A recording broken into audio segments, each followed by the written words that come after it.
It is June the 18th, and the Ukrainian offensive appears to have singled out the small village of Piatykhatky as its primary target. Reports started coming in yesterday of huge clashes in the tiny village just to the south of the recently captured settlement of Lubkove. We are getting very mixed stories from the area, but the one thing that seems clear is that Russian military forces have withdrawn from the town. Meanwhile, Ukraine continues to probe Russian positions in other areas in what appears to be diversionary attacks.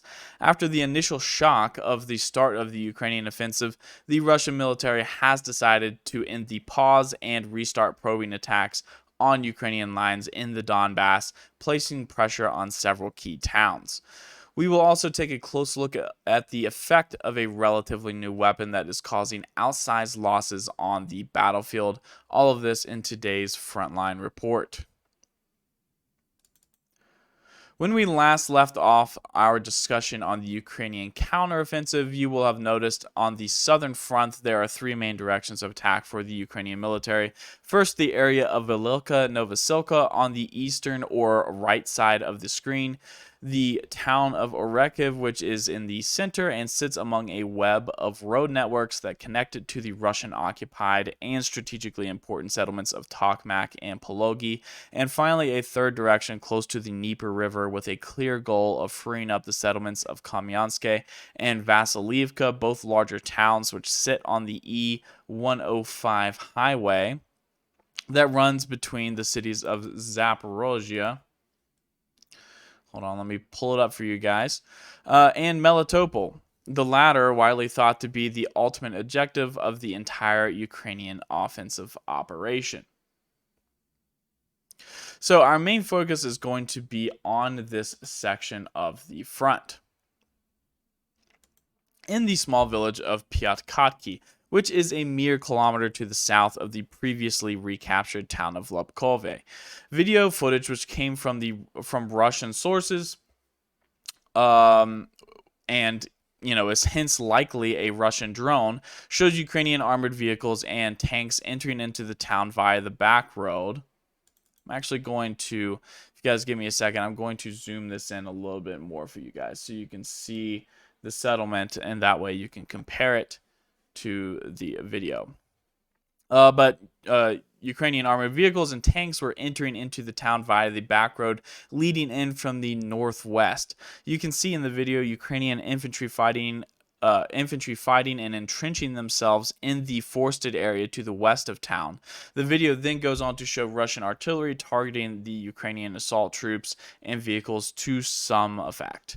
A later video that came out shows Russian mechanized reinforcements moving up the highway from Zarabryanka, another small settlement that is nearby. It is actually in the bottom left-hand corner of your screen, and immediately start engaging the Ukrainian forces on the northwestern corner of Piatykhatky. This is all of the video that has come out so far on the incident, and I believe this footage comes from early in the day on Saturday. Battles raged at this site for hours longer and into the night, and allegedly the final result was a huge clash between both armies that resulted in heavy losses for both sides. Russian sources claim that the situation culminated into a withdrawal of their troops in the area, followed by a savage bombardment of the village with a barrage of over 116 missiles fired from the TOS-1A heavy flamethrower system. For those of you who are unaware of the TOS-1A, it is by far the most powerful non-nuclear ground weapon in the Russian arsenal. It fires large, multi-launch rocket salvos of thermobaric rockets, which are essentially vacuum bombs that suck in the surrounding oxygen and destroy everything within a certain radius. I'm going to keep it straight with you guys. This is just a story, and there is no visual evidence to back it up as of this recording.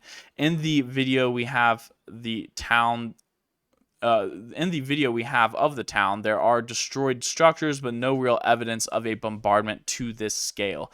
If this event did in fact happen, we will probably eventually get some video photo evidence. This paired with other claims by Russian sources that the Ukrainians took heavy losses, of course, and launched wave after wave of infantry into the fight. It does seem, though, that however many resources the Ukrainians threw in, the Russians likely were matching them for most of the day before ultimately losing the settlement. In summary, the settlement is under Ukrainian control. We have some evidence of losses on both sides, but nothing yet that suggests a definite mass casualty event. Ukrainian sources such as Deep State UA report that overall the intensity of battles is down in Zaporozhye compared to the previous few days, while Russian sources suggest a major clash took place. Hopefully, we will get more information in the coming days.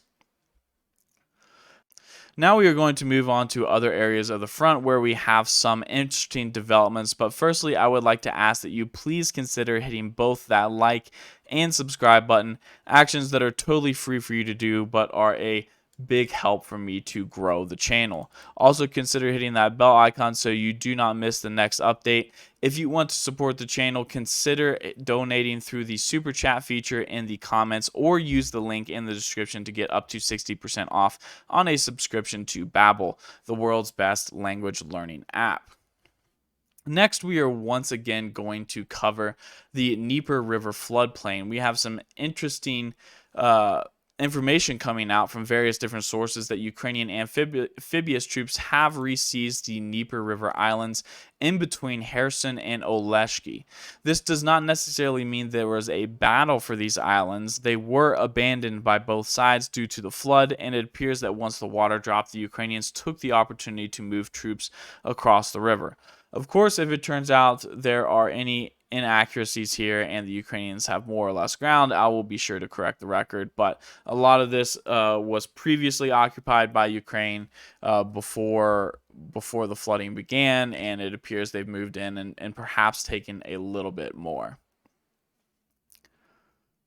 Next, we are going to quickly gloss over the Donetsk front line, where the Russians have reactivated their assault troops in the last 2 days, launching new attacks in the areas of Vuhledar, Novomihailovka, Marinka, all around the Avdiivka environment, and to the far north on Bielogorivka, Lugansk Oblast. So I'm saying that because there's multiple Bielogorivkas in that area. Without much chatter or visuals about what is happening in these settlements, it's difficult to tell the nature of these attacks, but if I were to speculate, I would suggest they are probably the same standard slow advancing pressure attacks on Ukrainian lines meant to divert resources to stopping them. Many of these assaults have gone on since the beginning of the war and were likely placed on pause over the last 2 weeks to divert resources to the Zaporozhye defense. Ukraine is also putting pressure on the Russians in the Donbass around the area of Bakhmut. Ukrainian assault troops are attacking Russian positions near Klishchiivka, Piatykhatky, and north of Bakhmut. At some point over the last few days, Ukrainian forces actually managed to capture a hilltop, allowing them to visually see Bakhmut once again. This position was likely in the fields directly south of Yegidny, suggesting some Ukrainian progress in this area. Stay tuned, and hopefully I will have a map update on this event in the next few days. Finally, in terms of frontline activity, we have a string of assaults on Ukrainian-held towns to the southeast of Kupiansk. Full disclosure on this front, I accidentally deleted this front line a couple weeks back. There just hasn't been much activity here, so I haven't had a chance to fix things. So keep in mind this long straight line you see from Kupiansk down to Kreminna is not accurate. I can say, though, however, that this front line is not entirely stagnant. There is video footage coming out from both sides that shows fighting and equipment losses on this front. So we're going to pull back and look at an overall look at the battlefield so you guys can see where all of the fighting has been. And finally, I want to spend the end of the episode talking about the kamikaze and FPV drones in the context of the Ukrainian counteroffensive. Drones in this war, along with anti-drone warfare, have constantly been adapting. In the early months of the war, we witnessed effective drone strikes from larger Bayraktar strike drones and infantry squads squads using small quadcopters to do local recon. And when I say local, I mean more like danger close. A lot of these cheaper drones barely have the range of half a mile. Since then, both sides have adapted. Russian air defense has completely forced Bayraktar out of the strike role, and slower, cheaper quadcopters have struggled against electronic warfare and anti-drone guns. So a new drone has entered the fight, and for this, it is less about the drone and more about the pilot. Introducing the FPV drone, which literally means first person view, with a unit cost of around $1,000 for the effective ones. Both Russian and Ukrainian troops are strapping either specially designed explosive devices or even improvised explosives, as seen here with these RPGs literally zip tied to these drones. And they are maneuvering them at high speeds directly at both dormant and moving equipment belonging to the opposite side. So this is where the pilot factor comes in. If you watch these drones and these drone videos, these pilots are highly skilled. I don't know if any of you guys have ever tried to fly like a quadcopter or something. I have a small one, a cheap one, doesn't go very far, and let me tell you, it's a pain in the ass, and it's impossible to get clear video out of it. It's so shaky just because, amateur. I'm an amateur, right? But clearly, the pilots that are flying these drones have a very high level of skill. I am not going to say which side has the upper hand in this fight because both armies have posted videos showing off shipments of thousands of these drones and are both posting new videos daily on destroying enemy equipment. And we are talking about everything from pickup trucks and cars, like this unlucky Russian soldier, and even IFVs and tanks on more rare occasions. I've seen, and to clarify that point, I've seen quite a number of tanks get hit by both sides, and I've seen both sides claim they've destroyed tanks, which I'm sure is true with these FPV drones, but I would assume that more than half the time a tank's either going to absorb the hit of one of these drones, or it's just going to, or it's going to be damaged and towed off the battlefield and repaired. I don't think, when you read a lot of stuff, and you'll read this from both Ukrainians and Russians, they say they destroy tanks with them. I don't think it's happening as often as they suggest it is, but that's just my personal opinion from observation. Now, there is a bigger point I am trying to make here. You guys watch this channel because this is typically a 10 to 15 minute daily update on the events of the Ukraine war, put together from hours of me watching through shocking and horrifying video footage, along with reading a daily book's worth of bullshit propaganda from both sides. And I do my best to make it as unbiased as possible, despite the fact that there is a huge imbalance between the two sides on how much information and data they actually release to the public. So my point is, in my opinion, based on what I have seen, there is a definite sharp increase in daily attritional equipment losses for both sides. I would suggest it really started picking up in late April, but now the sheer number of FPV drone hits daily is something outrageous. Both Russian and Ukrainian soldiers live in a deeper state of fear of death from above than at any point in this war. So I think that is significant and worth mentioning. The second point I want to make, which I promised I would speak on in the last video, is the continuing devastating effect of the Russian Landsat kamikaze drone. This is one of the weapons that provides the Russians with a huge advantage over the Ukrainians on the battlefield. Typically used in tandem with a larger reconnaissance drone, the Russians will conduct recon deep behind Ukrainian front lines looking for the juiciest targets. Top among them is artillery, especially self-propelled guns, and air defense systems. Since the start of the Ukrainian offensive, we have seen an increase in the number of successful Landsat strikes as well. And this cannot be compared to the FPV drones. The FPVs typically have smaller range, smaller explosives, and are used for smaller targets, even just infantry in a trench. The Landsat is hitting targets miles in the rear, and comparatively has a huge warhead strong enough to destroy any ground target.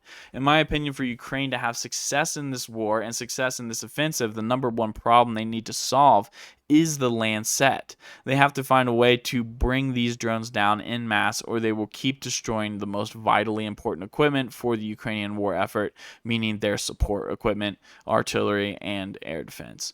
All right, guys, that is it for me today. Thank you for tuning in, and more from me next time.